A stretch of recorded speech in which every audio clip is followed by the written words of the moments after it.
Good afternoon, everybody, and thank you, John, for this introduction. And yes, my talk will be about the future report, ICRP report, related to norm in industrial processes. It is a long story because it started in 2007 with several steps. This report is part of a series of several reports devoted to existing exposure situation in order to show how the general recommendation, publication 103, apply in such situation. And we had the public consultation a few months ago, during 3 months. We received several comments, very interesting, 25. And we tried to address this comment, and now the revised report has been approved this summer by the main commission, and it will be published very soon as a new publication 142, normally before the end of this year. Norm, as you know, it is a wide range of different practices. You have a short list here with the main types of norm of industries involving norm, mining and extractive industries, production of coal, oil and gas, production and use of some metals, phosphate industry, water treatment, cement production, building material, etc. And as you can see, these industries are more or less already identified, but they are very diverse, and they are already ongoing, and generally, and it is not one sector in itself, but it is different sectors, industrial sectors, using norm material. It is why we don't call norm industry, but we call that industries involving norm. The radionuclides generally are not used for their radioactive properties. Otherwise, we don't call that norm in industry involving norm. They are often multi-hazard situation, and generally the radiological hazard is not the dominant one. They are subject to authorization, but generally not for radiation protection. They have experience in risk management, but because they are multi-hazard industries, but they generally have a poor radiation protection culture. Norm is generally a cycle with extraction, transformation, use, and sometimes reuse of material and the issue of waste. With norm, we have ubiquity and variability of exposure. A key point is that we have no real prospect for an emergency leading to tissue reaction and immediate danger for life. And conversely, we could have a problem with environmental contamination. How the system applies to industry involving norm? You know this slide. It shows the structuration of the system with, in the middle, the three basic principles: justification, optimization, limitation. And the system is structured with different types of exposure situation, different categories of exposure, different tools in terms of numerical criteria, and of course, different requisites. How it works for norm. In terms of type of exposure situation, it is a controversial issue. I will come back later on about that, but many people currently consider that industry involving norm should be seen as a planned exposure situation, referring generally to basic safety standards from IAEA and Euratom. But this standard says that norm should be managed as planned exposure situation above the exemption level, but they don't see that they are planned exposure situation. Whatever. Norm may be deliberately introduced in a process, but not for their radioactive properties, and it could be a big difference. The process involving norm is mainly incidental, and then ICRP, for a long time, considers that norm are existing exposure situation, grossly speaking. And we refer in the report to different paragraphs in publication 103 clearly saying that. except if norm is used for its radioactive properties. In that case, it is a planned exposure situation. The situation-based system of ICRP is proportionate to the level of the risk. And the report recommends some flexibility in the use of some tools, including regulatory tools, in order to achieve the protection. That is for the type of exposure situation. As far as categories of exposure are concerned, with industries involving norm, you could have occupational exposure, you could have public exposure, you could have also environmental exposure. And as far as occupational exposure is concerned, it is not for all the workers in case of industries involving norm, and could be not easy in some cases to determine whether a worker or a group of workers are considered occupationally exposed or not. I will again come back later on about that. How it works for the principles. As far as justification is concerned, it is not the justification of the activity itself. If you remember the list, mining, oil of gas, phosphate industry, water treatment, you cannot say that it is justified in terms of radiation protection. This does not make sense. But conversely, you could use the principle of justification to apply it to the protection strategy, whether or not it is relevant to enter in a new process, enter in a new strategy. And it is the case even in case of new process, because sometimes some people say, we can apply the classical way of justification in case of a new process of industries involving norm, but in fact, not really. And this justification is seen after characterization in order to see what is at stake concretely. And the report recommends to have at national level a list of industries for which we could have the issue of norm at stake. Optimization is the driving principle of the ICRP system, and it is implemented in the same way in industry involving norm than in other industries, taking into account, of course, the prevailing circumstances, and these prevailing circumstances could lead to a more limited way of for the options. As far as dose limitation is concerned, the principle of dose limit normally doesn't apply, it is not relevant, but we have some flexibility for regulatory purpose. And now we will see what is concretely recommended in the report for the protection of the workers, and then we will see the public and the environment. For the workers, the report recommends both integrated and graded approach. What it means? Integrated is the fact that you have to start with the characterization of the exposure situation and to integrate, as necessary, the specific radiological protective action to complement the protection strategy already in place or planned to manage other workplace hazards. What it means concretely, it means that it is not relevant to bring the radiological protection system and to impose to a norm industry like that, but it's preferable to be more pragmatic and to start with the skills and knowledge of these industries in matter of management of risks, and to integrate as appropriate the relevant requirement for radiation protection in order to deal with the exposure from radiation.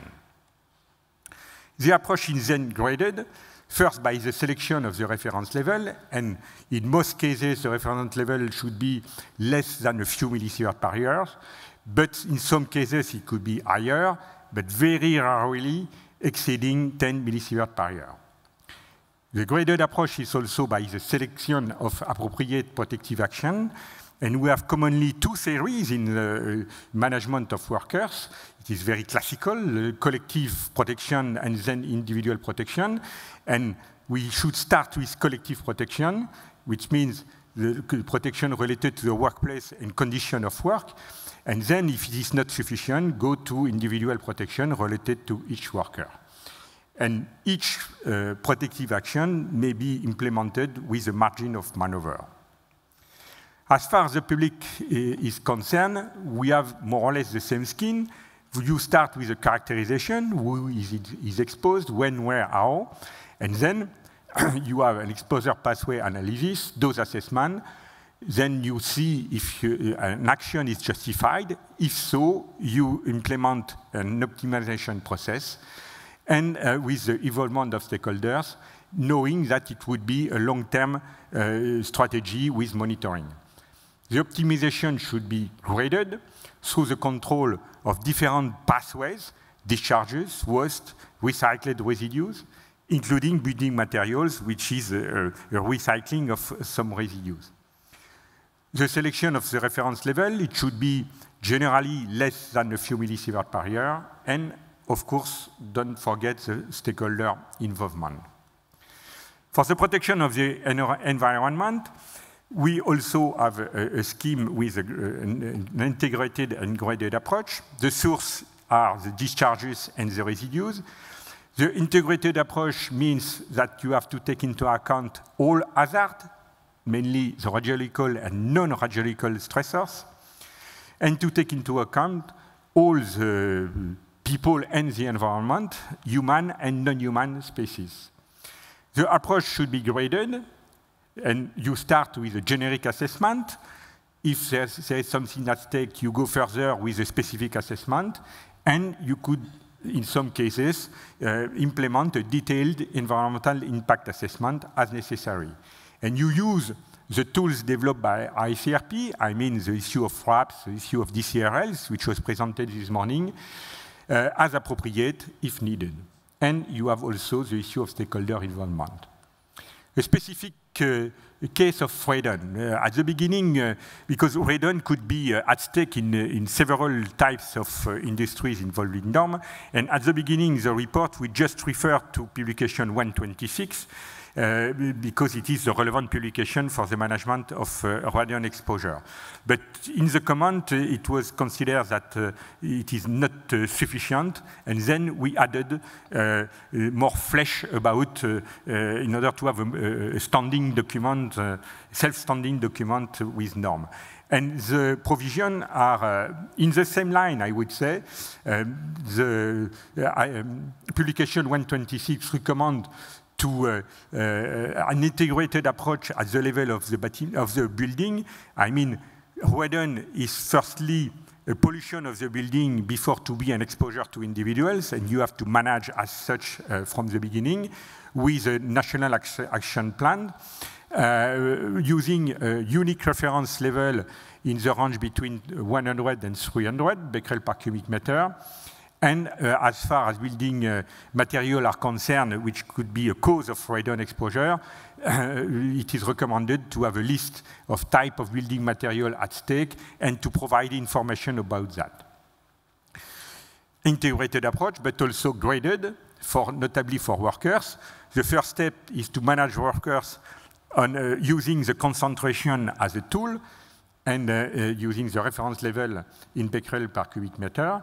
If you cannot comply with that, then you go more specifically using a reference level in dose, around 10 millisieverts per year.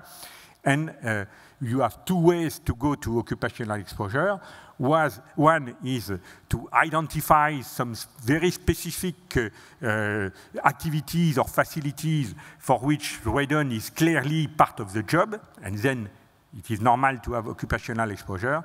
The second one is when you are not able to comply with the dosimetric reference level. But in fact, these cases are very few cases compared to the number of people and workers exposed to radon everywhere. And the last point is the recommendation to manage radon exposure as such, and to be pragmatic, it's easiest to manage that separately, even in case of a combination of exposure. Now, just to inform you about the comment we received during the public consultation. The first one I would like to present is the fact that this integrated and graded approach, which is very detailed in the report, was very supported by the commenter. And it was, for example, in the previous version, we didn't have such an approach for environment, and the comment said you should apply the same approach also for environment one, and we did as such. Nevertheless, we had a very strong comment about the issue of type of exposure situation. The fact that ICRP consider industry involving norm as existing exposure situation provide a lot of reactions saying, no, you should manage that as planned exposure situation. And normally it is not so important, but in fact we discover that it could be an element to block the frame of mind, and it is why I will come back a little bit about that later on. The second comment was the issue of radon. I already told you that at the beginning we just had a reference to publication 126, and now we have included the provision related to radon in the publication related to norm. We had comment also about the definition, because we in the glossary of the report, we introduced some definition. We anticipated to the future general glossary of ICRP, but it is not yet published. And then some people said, you reinvent the definition, it is not fair. So the solution was to delete the definition in the report, and we will wait to the general glossary. It will be published in a few time. The issue of reference level. In fact, it is the consequence of the issue of planned versus existing. Many people claim that the most useful tool, numerical criteria, is dose limit and not reference level, and then they claim about that. And the last comment, there are a lot of comments, but among the main comments, the last one is related to building materials, because we had the specific section with a specific number, specific reference level, and some people said, but it is not consistent with your global approach for the protection of the public, and we correct that. That is the end of the presentation of this report. But now, because of this comment, and notably the issue of type of exposure situation, I will now provide you some reflection, brainstorming inside ICRP, which is not representative of the position of the main commission. First, let me remind you the aim of the ICRP system is to have to contribute to an appropriate level of the protection of both people and the environment without unduly limiting the benefit associated with the use of radiation. The aim is in terms of risk to prevent the deterministic effect, now the tissue reaction, and to reduce as reasonably achievable the stochastic effect, I mean the cancers.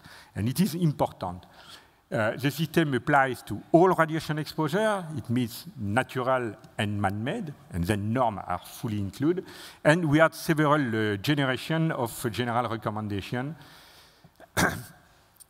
Let me also remind you the historical perspective. The system is built on 3 pillars. First is the science, the knowledge.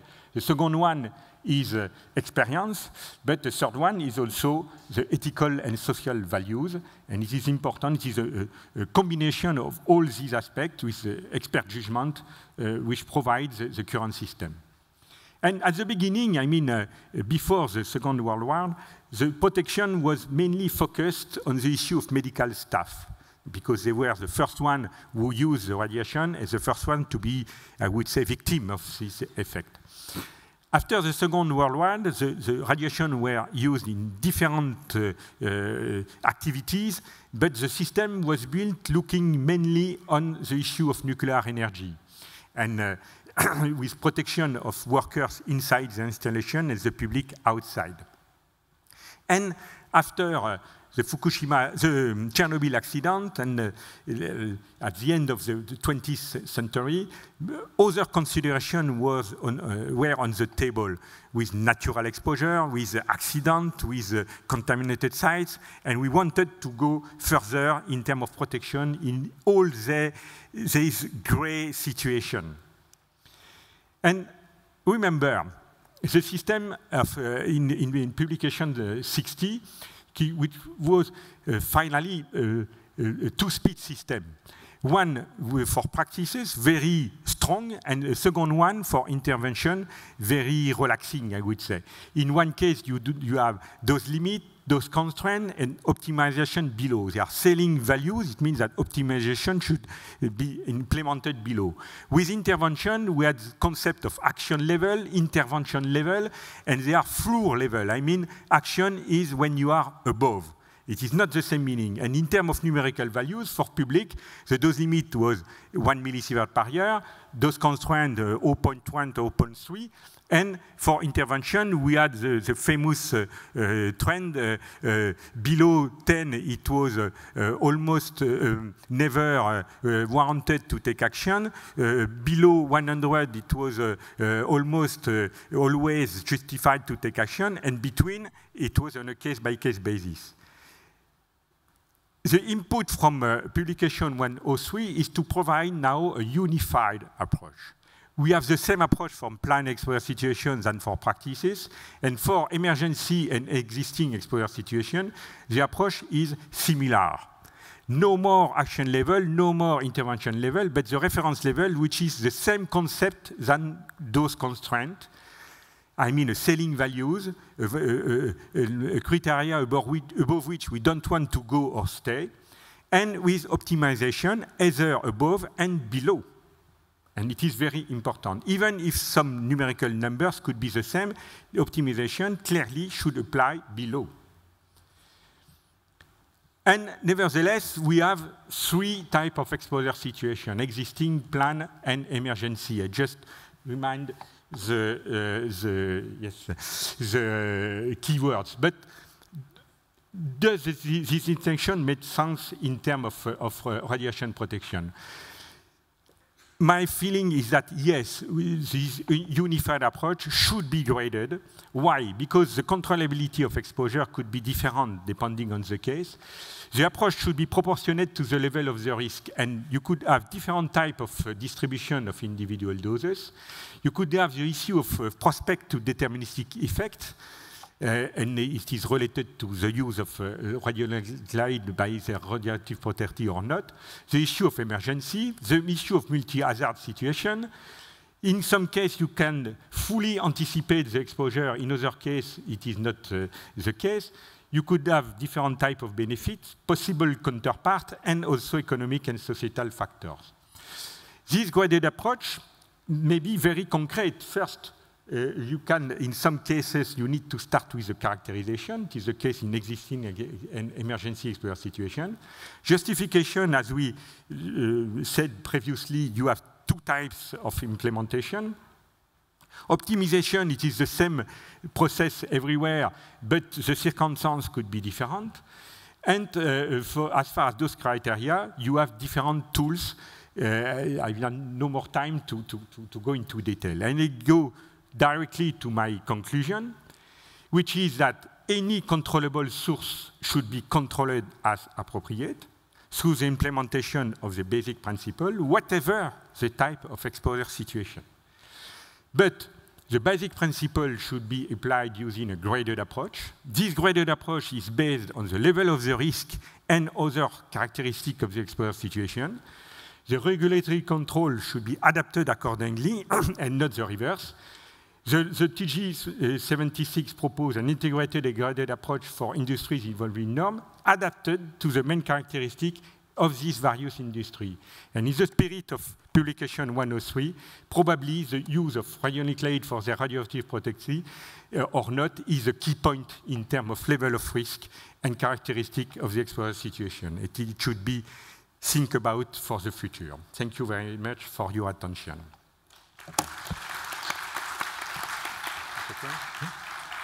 We have time for a couple of questions. There's two on the same theme. What's meant by reference level of a few millisieverts, and with a couple of nuances, noting that radon has a reference level of 10 millisieverts, and then a few seems vague, 10, 5, 3. Why was it kept vague? First, I would like to say that there is no magic number. And then the reference level is a tool to set the scene, I would say. Normally, it is the first step of optimization, giving the exposure situation at stake. You have to determine what is the level above which you don't want to go or stay. And it is the reference level.